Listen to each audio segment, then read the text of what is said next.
بسم الله الرحمن الرحيم. السلام عليكم ورحمة الله وبركاته. عاملين ايه حبايبي؟ كويسين؟ يا رب يكونوا بخير وهنا وسعادة وراحة بال، اللهم امين. يلا كده نشوف ايه هنعمله. نسمي الله، نتكل على رسول الله عليه افضل الصلاة والسلام، ونشوف يومنا النهارده ايه حيكون. ان شاء الله خير، خير ان شاء الله. شفتوا عاد كل حاجة نجي نخزن هنا نخزن هنا نخزن هنا. ابليك مش عارف كل ايه.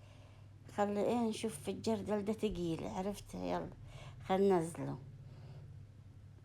ليه نخزن الحاجة ونشيلها من عشان ما تتكسرش وما تبوظش وتجيبوه يا فاضلة. ادت اللون ده الله اعلم ليه وقاعدة ليه. خليها كده ننزلها عشان تصام، يعني تترمي من هنا وتترمي من هنا وتتكسر. فايه نخزن كل حاجة ونلقاها. نلقى الحاجة، وإن شاء الله دايما مستورة يا رب، ويكون عندنا وعنديكم وعند كل حبايب السترة، اللهم آمين. كل حاجة اللي يتفضل من شغل الكهرباء، من شغل.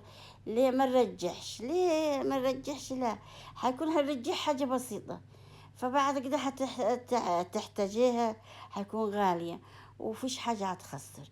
انتوا الحاجة اللي تفيض لا زي كده، حطوها في شنط وفي اكياس وشيلوها. لا لها ساعتها وحجي. كل حاجة تلقوا، كل حاجة موجودة الحمد لله عندي. ما نرمش. مش الغطي دي الحمرة دي لها علب.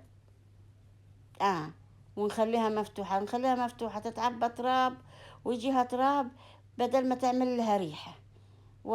يعني برضه ايه دي اي حاجة عشان يكون قاعدة فوق دقيقة فوق. نروح نعمل اي حاجة، حتى العلبة العدة دي فيها بيرة، كل حاجة شايلاها ومخليها. ما الكهرباء اللي تفيض صدقوني لو رجحتوا ما لهاش عازة. حتجيبوا فلوس ما تسكر، لكن وقت ما حتعوزوها حتجيبوها بمبالغ وبفلوس كبيرة. كل حاجة نخزنها هنا، حنشيل ونطلع وحنلقى الحاجة. ايه ده انا حنخزن دلوقتي بصل حنخليه. طب ايه هتحطي؟ ايوه انا كان البيت القديم في الحوش البيت القديم كان ابو غادة يخزن البصل، بس كانت الارض تراب، السقف تراب. كان يحط على التراب قولوا معايا عفش، ويخزن فيه، يحط فوق منه البصل، وفوق من البصل يحط كوم عفش، يعني جرن مخباي. طب ده لقيت ما فيش الكلام ده. وعلى الصبة قالوا لي لا، يعني اللي جاب لي شوالة البصل قال لي لا، اوعى تحطي على الصبة ولا تحطي يكون شمس. طيب قلت له ايه؟ قال لي في تراب. قلت له في تراب ورملة. قال لي الرملة كويسة. حطيت رملة بتراب على الترابيزة. قلت طب نحط على الترابيزة على كراتين. قال لي لا ولا كراتين. ماشي، نجيب شوية تراب برملة ونحطهم، ونحط عليهم البصل وحاجتنا ما تبوظش. وايه دي فيها ايه برضه؟ دي ده قزاز كده عشان نمنع ايه الحرارة مثل الشمس. نعبيها الترابيزة، مش حجيها ولا حاجة، ده تراب. ولما يخلص ننزل التراب نكفوه، ما فيش مشاكل. قدمت الحاجة مع الخشب ما وصلهش مية، ما فيش مشاكل. آتي ونحط فيها، نكسروش الحاجة. الخزين الواحد يجيب، لقيته ايه رخيص.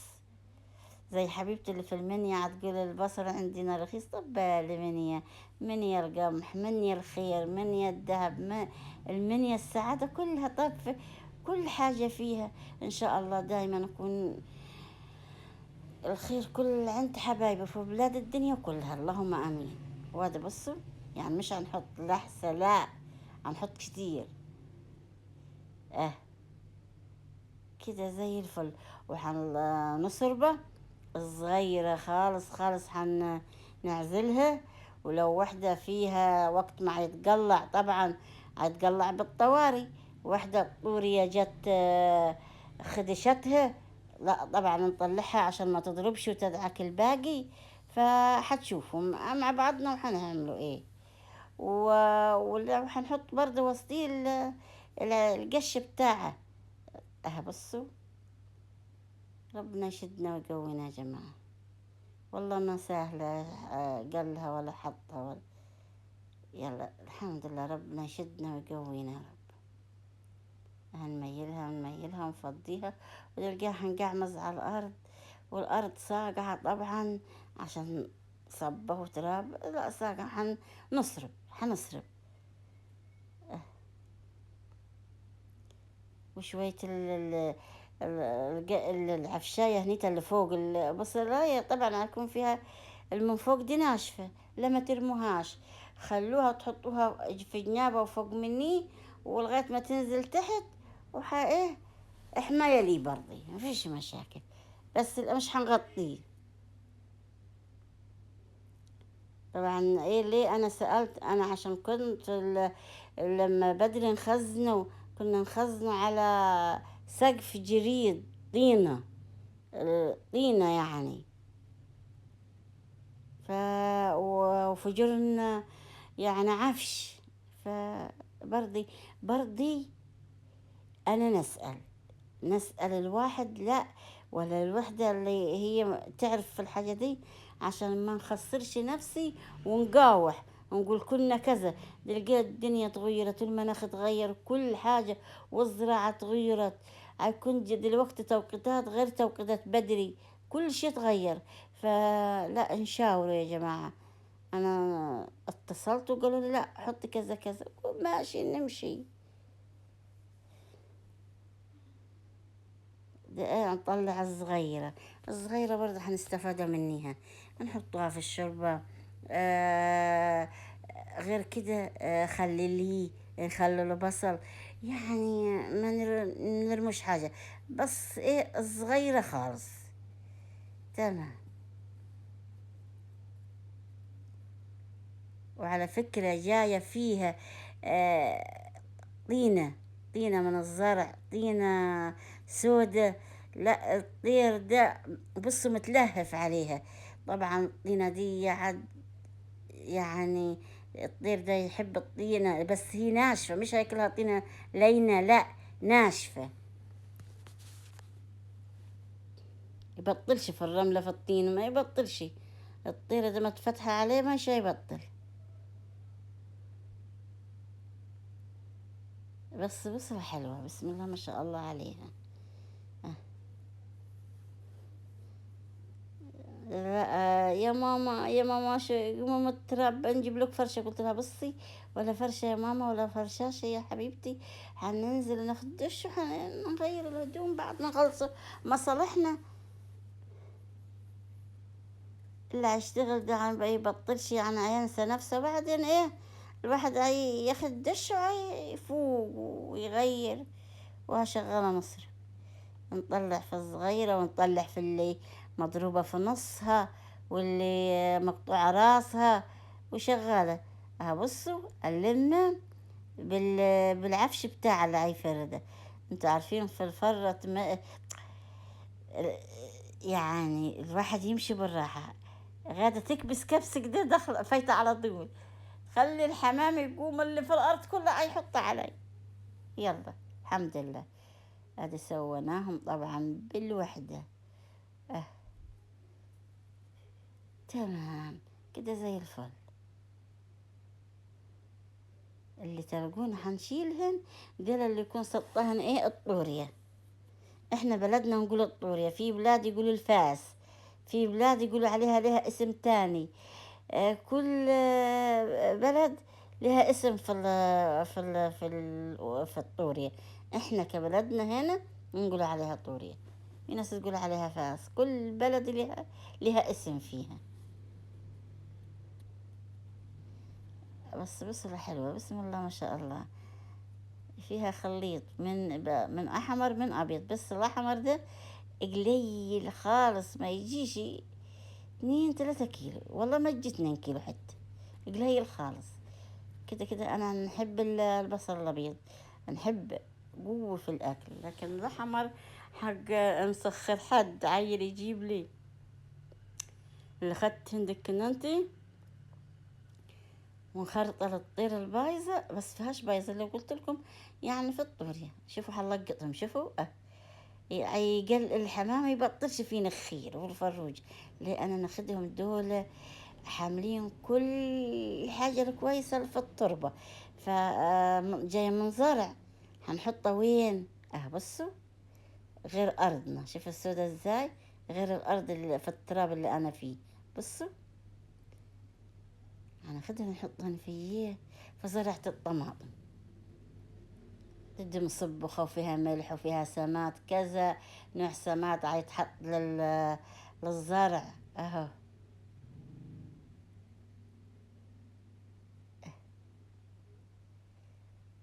كده تمام. وعاوزة نصبخ ونشوف ايه عاوزة لها ملح دي. بص بسم الله ما شاء الله، شفتوا الطمطمة الصغنونة تحت؟ شفتوا اهي. طبعا هينخر فيه هنا. هذه هنا ننزلوا نعملوا غدانا، وكل واحد يشوف ايه اللي وراه، ايه هيعمل، ايه يومه يقضي. كل ده كله في نفس اللحظة، في نفس اليوم.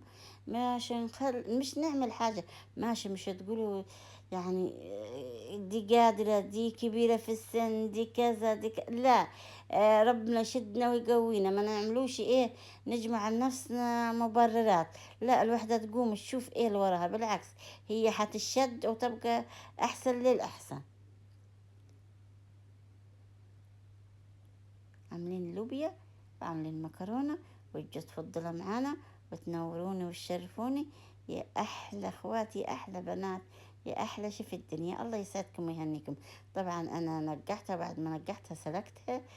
ليه نحطهاش من الأول للآخر في السلق؟ هتنزل سواد، سواد من ال- السرة الصغنونة دي اللي وسطاني سودة في السلق. كل الأسمر ده يطلع تبقى زي الصبغة، تنزل زي الصبغة كده تمام. طبعا خليت تخلي الفراخ تاخد لها شوية حلوة في الدمعة، الدمعة في الصلصة. قولوا زي ما تقولوا، اه زي الفل. وتحمروا بألف هنا وشفا، وتفضلوا معانا وتنورونا وتشرفوني. يا أحلى حبايب، يا أحلى أخوات في الدنيا. الله يسعدكم ويخليكم ليا ويديمكم في حياتي. شكرا على التعليقات، شكرا على الكلام الحلو، شكرا على القلوب، شكرا شكرا شكرا على الفرحة اللي عتدوها لي. الله يسعدكم ويهنيكم ويخليكم ليا. كل كلام زي العسل. ادي المكرونة وادي هنحمر، وادي اكلنا النهارده خفيف وحلو زي الفل. والمكرونه حلوه. طبعا حطلها طماطم ضربها لها في الخلاط، وحطها لها طماطم طازه يعني، مش صلصه. وبألف هنا وشفا، زي الفل، نعمة ورضا. تعالوا تنوروني وتشرفوني. ايه رأيكم في يومي ده؟ يعني والله عدى وحلو تمام، وخلصنا بدري. واللي يقوم بدري يعمل ايه ده؟ ايه بصوا، دقة تومة، وشوف ادي شغالة بالمعلقة نهزها ونحط عليها من الصلصة. وادي حط توابلك، وهي طيبة كده، طيبة ودي مستوية، ومش هتاخد كتير معاكي. التومة دي هتخليها ريحتها مفكفكة وزي العسل. وبألف هنا وشفا على قلبكم. وصلنا لغاية هنا، صلوا على النبي وزيدوا النبي صلاة، وحطوا اللايكات. هنشوف اللايكات النهاردة في الفيديو ده قد ايه النهاردة، وانا والله ما عارفة أنا هينزل النهاردة ولا هينزل بكرة، بس اكيد النهاردة. هو خلاص يعني، تاخد لها حاجة بسيطة وحننزل نطفى عليها، ننزلها من على البوتاجاز.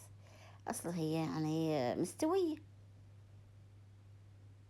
والصلصة مسبكة قبل ما نحطها، الا الحمير، وهنخليها عشان نخلص. صلى على النبي كده.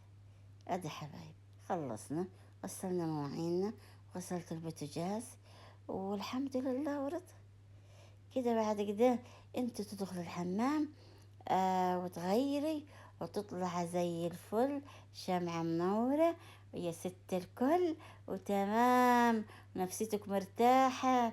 ليه؟ خلاص قدمت البوتاجاز عرفوه، يعني نضف. أنا خلاص نضفت واستحميت وخدت دش وخدت كل الشاورات. أهم شي ده عندي ده، أهم من غسيل وشي. أدي زي الفل.